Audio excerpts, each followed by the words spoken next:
बालेश्वर उठा दुकानी संघर संपादक मोहिनी मोहन परिड़ा और बुलू भाई को स्मृति उद्देश्य बालेश्वर पथ विक्रेता संघ और नेशनल हॉकर फेडरेशन पक्षर आज सिनेमा छक शहीद पार्क ठारे भावविहर श्रद्धांजलि अर्पण कर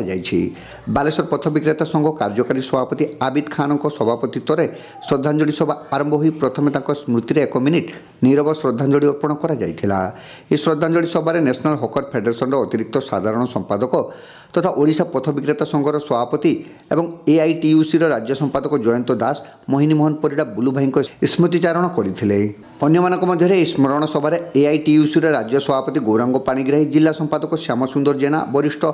आईनजीवी अब्दुल रफिक युवनेता साइरुल हक भिटामाटी सुरक्षा आंदोलन अरुण जेना कम्युनिस्ट पार्टी नेता जतिन कुमार पात्र अभिराम बारिक पावर एम्प्लॉज यूनियन भरत सेठी हरप्रिया दे जयंती दास टिपिरी सिंह वंदना पात्र पूर्ण दास गोकुड़ानंद जेना ब्रह्मानंद स्वाई ध्रुव दास बड़राम स्वाई मनोज राठौर अजित दत्त शेख इस्लाम